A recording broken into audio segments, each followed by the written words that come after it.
3 weeks after the best meal of her vacation, Nadia found a small, hot lump on her forearm. She figured it was a bite. By the next morning, it was gone. 4 days later, it came back. Not on her arm, on her shoulder. Something under her skin was moving. Over the next month, doctors would tell her it was an allergy, then hives, then stress. Every one of them was wrong. And while they guessed, the thing inside her kept crawling, slowly and patiently toward her face. By the time anyone understood what it actually was, it had traveled almost to her left eye. A living worm, lost inside a human body, looking for a way out it would never find. It got in through a meal millions of people eat every single week, and the part that should scare you isn't what it did to Nadia. It's where this same worm goes in the people who aren't as lucky. So before we even start, sit with this. The swelling on Nadia's arm was never the dangerous part. The dangerous part was where it was headed. Let's go back to the meal and watch how something you'd never think twice about turns into a worm crawling under your skin. Nadia was the careful one, the one who read labels, the one who asked the waiter how things were cooked. She and her sister had saved up for a week on the coast, and Nadia gave herself one rule for the trip. Eat the local food, but eat it smart. So when the little place by the water served ceviche, fresh fish, lime, chili, onion, she thought she'd done everything right. Raw, yes, but fresh. Local. A dish people there had eaten their whole lives. Her sister ordered the grilled fish instead. No real reason. She just felt like something hot that night. That one difference, raw versus cooked, is the whole story. Her sister went home fine. Nadia went home with a passenger. Here's what neither of them could have known. Lime juice does not cook fish. It changes the texture, it turns the flesh opaque, it makes it taste cooked, but the acid does not reliably kill what's living inside it. And in some freshwater fish, what's living inside is a larva a few millimeters long, coiled up and waiting. Nadia ate it. She didn't feel a thing. There's no taste, no warning, no moment where your body says stop. For almost 3 weeks, nothing happened. She flew home, went back to work, forgot about the trip. And the whole time, in the wall of her stomach, something was waking up. The first swelling came on a Tuesday. A raised, reddish patch on her forearm, warm to the touch, itching like mad. She took an antihistamine, figured she'd brushed against something and went to bed. In the morning, it was almost gone. That detail is what fools everyone, including the doctors. Most rashes stay where you put them. This one didn't. 4 days later, it was back, except now it sat across her shoulder blade. Same heat, same itch. Then it faded again, and a week after that, it surfaced near her collarbone. It was migrating. A few centimeters at a time, the swelling was moving across her body because the thing causing it was alive, and it was moving too. What Nadia was watching, without knowing it, was a worm crawling through the tissue under her skin. The swelling wasn't the worm itself. It was her body's reaction, the inflammation chasing it, lighting up wherever it had just been, like the wake behind a boat. She started photographing them, the swellings, with dates, because she could see they were on a journey and she couldn't make anyone believe her. 1 week the arm, the next the ribs, the next the side of her neck.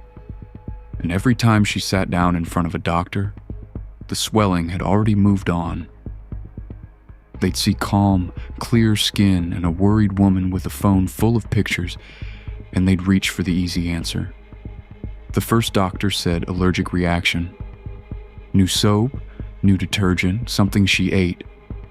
Take this, avoid that, come back if it gets worse. The second said chronic hives. The body overreacting to nothing. Common, frustrating, usually harmless. A third wondered gently whether stress might be doing this. whether she was maybe making more of it than it was. This is the part that happens to almost everyone who gets this infection.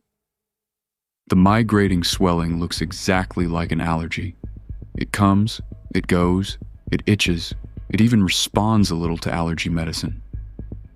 Unless a doctor has seen this specific thing before or asks one specific question, there's no reason on earth to suspect a worm. So Nadia did what people do. She started to doubt herself. She wondered if it really was stress. She stopped mentioning it to friends because she could hear how it sounded. And then the swelling showed up on her face. Not her cheek. Higher. A puffy, tender ridge along the bone under her left eye. The sort of thing that makes a person look in the mirror and go very still. Because some animal part of the brain understands, before the thinking part catches up, that whatever this is, it's now very close to somewhere it must not go. That was the swelling that finally got her admitted, not because anyone knew what it was, but because a worm-shaped problem next to an eye makes a doctor stop guessing and start testing. They ran her blood. One number came back so high, it didn't look real. Her eosinophils, a type of white blood cell, were through the roof. Eosinophils are the part of your immune system built for big, multicellular invaders. They're the cells that show up for parasites. A count like hers doesn't happen with an ordinary allergy. When a doctor sees eosinophils this elevated, it means the body has decided it's fighting something alive. That single number turned the whole case around. It moved Nadia off the allergy pile and onto a very different list, and it brought in a doctor who had, once, years earlier, seen something like this. He didn't ask what she'd been eating. Everyone had asked that. He asked whether any of it had been raw. Raw, specifically. Raw freshwater fish. And Nadia thought about a small place by the water and a plate of ceviche she'd been so proud of ordering, and she said yes. He sent off a specialized blood test, one that hunts for the body's antibodies against a single specific worm. When it came back, it confirmed what the eosinophils had been screaming. A parasite called gnathostoma. The cause of a disease most doctors will go a whole career without seeing once. Now they had to explain to her what was actually living in her face and why it had taken a month to find it. Go back to the plate of ceviche and follow the worm. That larva she swallowed was never meant to end up in a human at all. Its real life is supposed to happen inside a dog or a cat or some other meat eater. In those animals, the larva travels to the wall of the stomach, settles in, grows up, and lays eggs that wash out into water to start the whole cycle over. You are not a dog, and that, exactly, is the problem. Inside a human, the larva can't grow up. It can't find the place it's meant to go because that place doesn't exist in your body the way it does in its real host. So it does the only thing it knows how to do. It keeps moving. It keeps searching for a finish line it's never going to cross. When Nadia swallowed it, the larva bored straight through her stomach wall. It has a swollen little head covered in rows of tiny hooks built for exactly that, and it slipped into the soft tissue on the other side. From there, it wandered. It's only a few millimeters long, but it's strong, and it's restless, and it can keep wandering for an astonishingly long time. Months. In some documented cases, 10 years or more. One worm touring one body for a decade. Most of the time it stays in the layers under the skin. That's the version Nadia had. The moving swelling, the inflammation chasing it from her arm to her shoulder to her face. Miserable. Frightening, but survivable. The trouble is, the worm has no map, and sometimes it wanders somewhere it should never reach. Sometimes it finds the eye. It can tunnel into the eyeball itself, and doctors have pulled living worms out of inside a human eye. Left alone in there, it can cost a person their sight. And sometimes, This is the one I want you to remember. It climbs a nerve.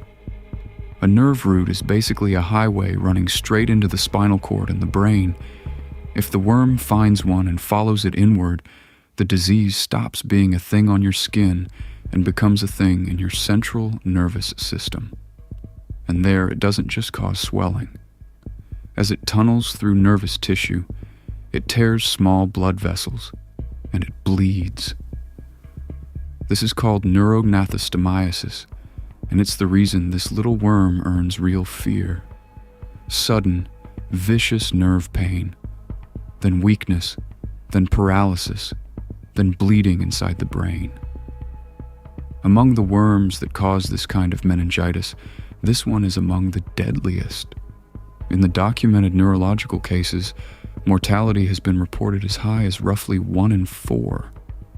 That's what Nadia couldn't see when she watched a harmless-looking lump drift across her arm. Same worm, same meal. One slightly different turn somewhere inside her, and this isn't a story about her face anymore. It's a story about a brain hemorrhage. She had no idea how lucky she was that hers had stayed near the surface. And there was still a worm under her skin, near her eye, and they had to get it out. Here's the strange, almost poetic part of the treatment. The drug they use is an anti-parasitic, usually albendazole, taken for about 3 weeks, sometimes paired with another drug called ivermectin. It works, but it doesn't quietly dissolve the worm where it lies. Instead, the drug tends to flush the larva toward the surface. It drives the worm up and out, toward the skin, which means that in a lot of cases, treating the infection makes the worm appear like the disease coming up for air. For Nadia, that was the whole point. Bring it up, find it, take it out, and do it carefully, because it was sitting near her eye, the one place they could not afford to get this wrong. With the worm coaxed up toward the surface, they were able to remove it. A few millimeters of pale, coiled worm. The thing that had toured her body for a month. The thing 3 different doctors had called an allergy. For the neurological cases, it's far worse. You can't cleanly pull a worm out of a brain, and the bleeding does its damage fast. That's the cruelty of this disease.